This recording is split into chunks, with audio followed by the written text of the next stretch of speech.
Hello, everybody. Andy Jacob here with the DotCom Magazine Entrepreneur Spotlight Series.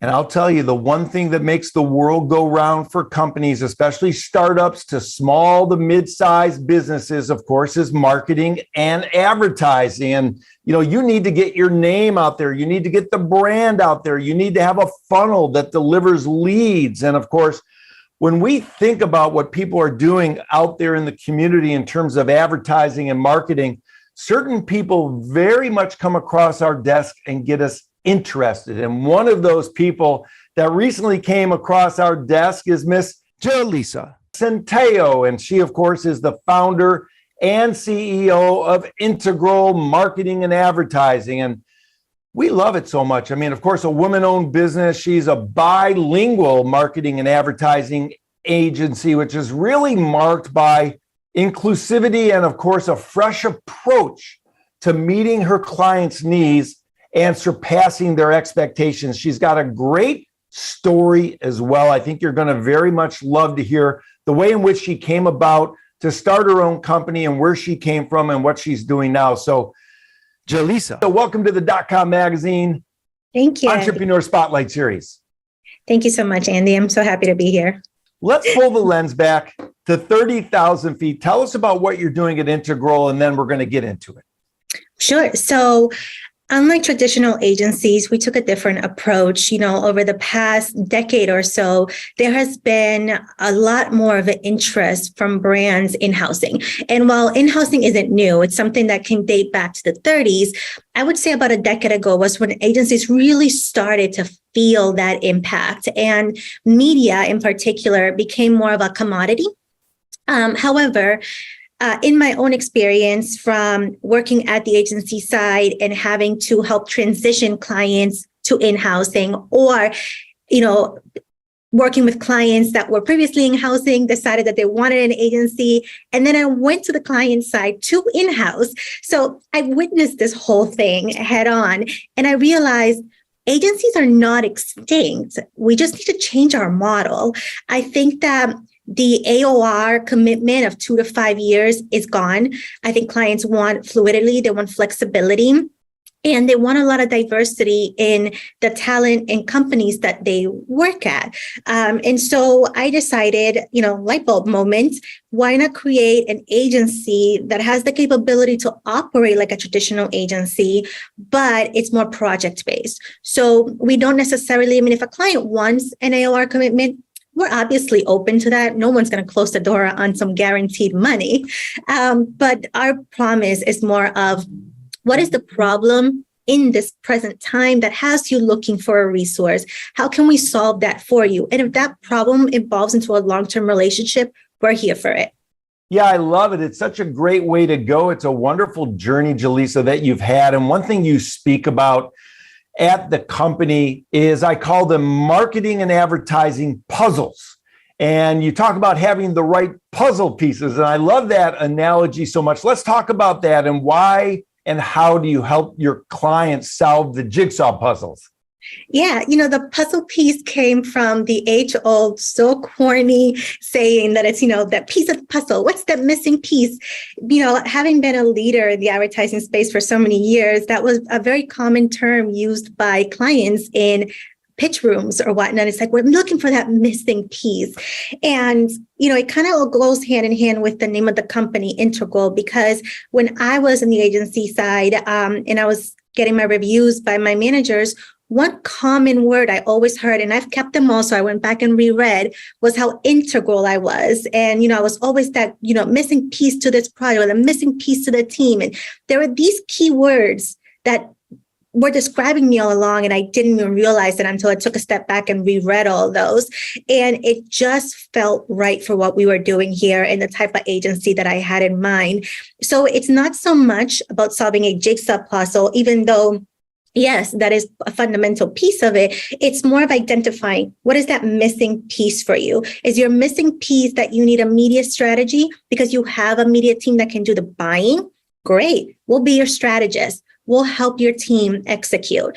If you're missing piece, your website, because you have a strong marketing team, but your website isn't converting, no problem. We'll do some audits. We'll figure that piece out for you. That is our value proposition. That's how we go into market. And that's what the puzzle pieces mean to us. Yeah, it's awesome, Yeliza. Of course, you talk about this thing called unconstrained productivity. I love that so much because you have something that I would call a distribution model, where you have flexible hours across multiple time zones, and it really puts the talent in the best position to succeed. What types of companies reach out to you? Is it the small to mid-sized company? Who's reaching out saying, hey, Yeliza, we've heard about what you're doing. We need to fix a piece of our puzzle. We need your help. Yeah, the bulk of our business comes from brands, and these can be mid or large size brands. And that doesn't necessarily mean we are helping them solve with every portion of their marketing, but even larger brands will come to us for just, one portion. Like, for example, they just need support with paid social, and no problem, we'll take care of that for them. But in terms of larger projects, they're coming more from startups. We do find that a lot of startups, as you may imagine, need guidance and they don't have a lot of money. And so part of our flexibility model is to figure out what solutions we can offer within their budgets so that at the end of the day, it's a win-win for the agency and the client. The client feels like they're getting tremendous value. And we're very honest with our startup clients and telling them, hey, it's really going to cost X to solve your problem. But here's some things that we can do until we can afford X. How does it feel?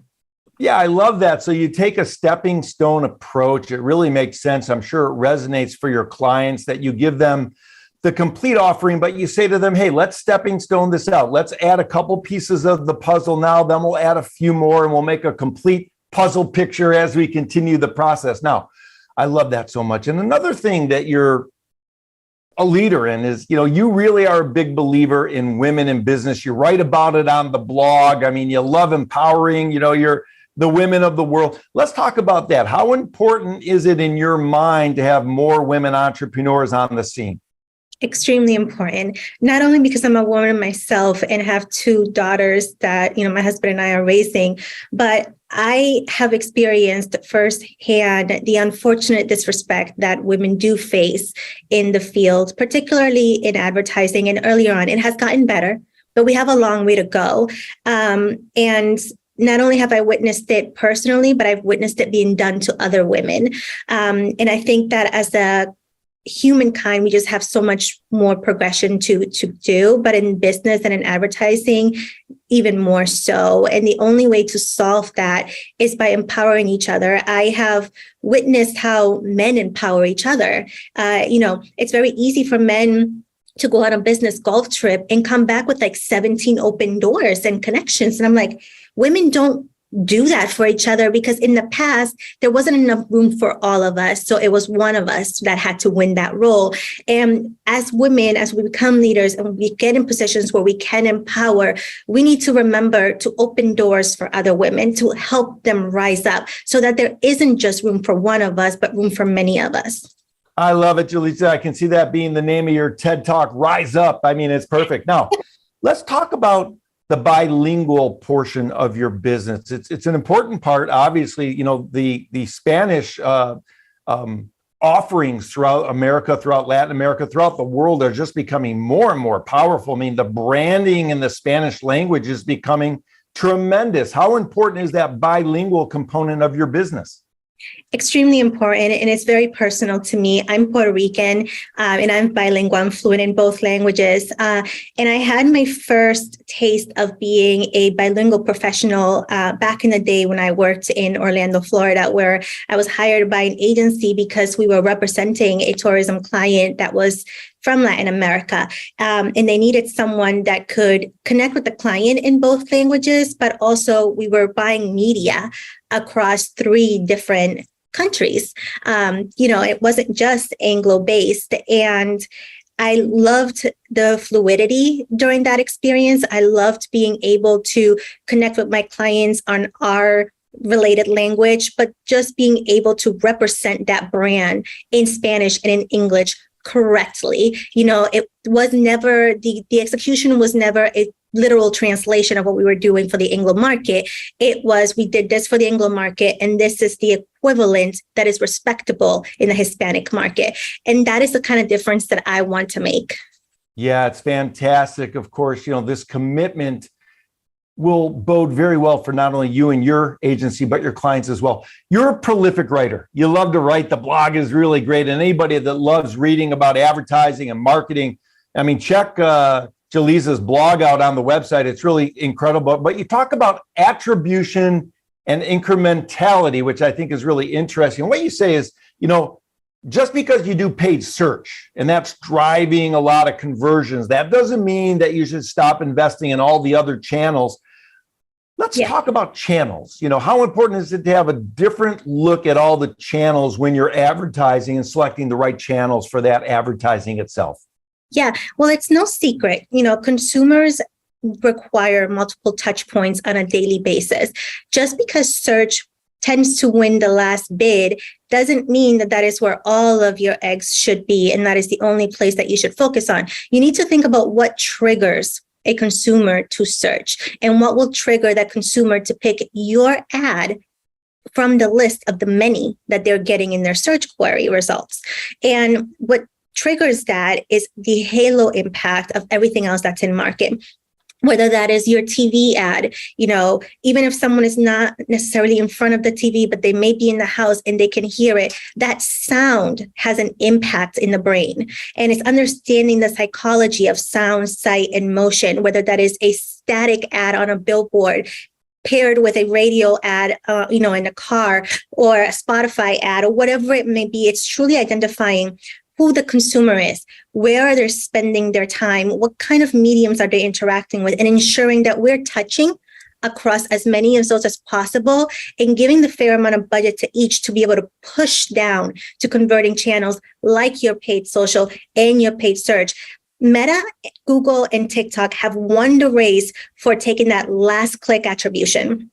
It is a game they know well. It is a game they have mastered, and they will continue to master. But they're not in this game alone, and they need the support from all your upper funnel media to help drive those conversions. Yeah, it's very interesting. I'm going to call you the queen of the funnel, Yeliza. It's really interesting. I love it so much. One thing that we're seeing more often, and you're really leading the way at your organization, your company, is case studies. Some of the case studies you have are very, very powerful. Let's talk about case studies for clients and for people watching the show. How important do you feel case studies and testimonials are for their business model? I think it's an element that should take importance, but not necessarily huge priority. And I say that because case studies, you have to take them with a grain of salt. There's a lot that goes into those case studies. And one cookie doesn't necessarily replicate another, right? You can't necessarily say, I was able to accomplish these goals for this brand, ergo, I'm going to accomplish them for you too, because budget is a nuance, timing is a nuance, competitive space is a nuance, targeting is a nuance. So I think for me, case studies are more of an indication that given the proper direction, we will come through for you. And your case study may differ. You may or may not hit your goals, but one thing we're going to do is we're going to learn together, and we're going to figure out how to make the case study work for you and get you what you need. Yeah, that's powerful. And of course, when we segue from case studies into sort of younger entrepreneurs watching the show, let's say they have a startup. And one thing I love is you say, your company is there to help them learn as they grow because they don't know what they don't know. And I love that so much. The key, like you mentioned in some of your writings, is to stay nimble, but with marketing and advertising expertise on hand. And that's what you offer for startups, right? Mm-hmm. That is correct. Yes. I love it. So let's talk about that. When a startup company reaches out to you, what's that first conversation sound like with the startup founder? It's usually understanding what drove them to start the business. I am very intrigued in the story. Every entrepreneur has a story, and that story is very powerful. There's a beginning, there's a reason, and there's going to be an element in the marketing where we tell that story, because stories are important to consumers. Consumers invest in brands they believe in, and in brands that they believe have the same beliefs as them. And the story is going to be key to that. But story aside, we try to get to the problem that they offer a solution for. And we focus on how do we market that problem and market you as the solution. Yeah, I love it. Let's talk about that. How important for the founders watching the show is their influence? In other words, are a lot of companies now being driven by the founders? And how important is it to position the founder and CEO correctly as a startup as they move through their entrepreneurial journey? Yeah, that's a great question. A company is nothing without the person that believed in it from the beginning, because that person went through a lot of closed doors to be able to survive and be able to say, I have my company and I am doing this. And that should always be respected and represented, especially as the company grows. I'm a firm believer in, as growth happens and even as troubles happen, to go back to the beginning. Think about why you started. What is that core? I find that it's easy for brands as they begin to expand and grow, they forget where it all started. And next thing you know, there's mixed messaging in market and there's mixed messaging within the internal teams, and nobody really knows what they believe in. Take a time out. Let's go back to the founding moment.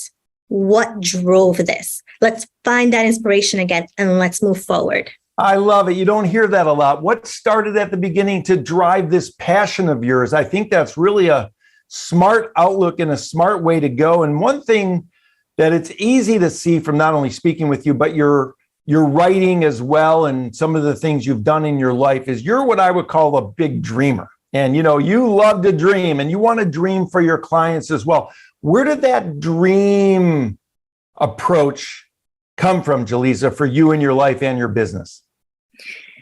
It stems from always wanting to discover new things and learn. If I had the money, I think I'd be in college forever. It sounds corny, but I love to learn. And I think learning and being curious is what leads to dreaming. And it takes that fire, wanting to make that dream a reality. It's okay. I dreamed it. Now, how do I make it happen? And that spark, that little fire, that's what all entrepreneurs have. It starts with an idea. It starts with a dream. It starts with well, why can't it? Or why can't I? Why should I wait for somebody else to? And that is where your curiosity starts to peak and you just start to roll into whom you master and who you become. I love it. And of course, your core values are very, very interesting. I thought it would be fun, Yeliza, to give you a chance to speak in Spanish to some of the younger entrepreneurs out there. I'll try and follow along a little bit. And for the people that don't speak Spanish, you probably should, because it's an important language to speak. But maybe you could speak in Spanish just for a minute or two to some of the younger entrepreneurs and tell them, why you want them to be passionate and go forward with their approach to not only learning and growing, but becoming a great entrepreneur. Sure.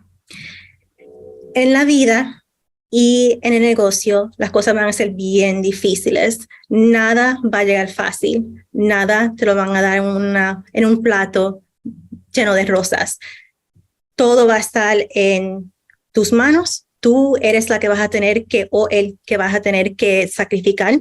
Vas a tener que triunfar y vas a tener que lograr por lo que es tuyo y por lo que tú deseas. Pero nada viene fácil y todo viene con trabajo y con sudor. Strive to be great every day. I think I caught a little bit of that, but I need to brush up as well. Listen, it's so great to have you on the show. Thank you. Before I let you go, I want to talk about the funnel, because I'm calling you now the queen of the funnel. How often does it happen where you do a funnel, you put together something beautiful for the puzzle, all these leads start coming in through the funnel, but then the client doesn't have the wherewithal or the ability to get back to all the leads, and a lot of the leads fall by the wayside? What do you do about that? First, before we even start with a campaign that drive leads, we want to make sure the client is accurately set up to receive all that activity. So that is one of the services that we offer is, okay, you want to do a marketing campaign, fantastic.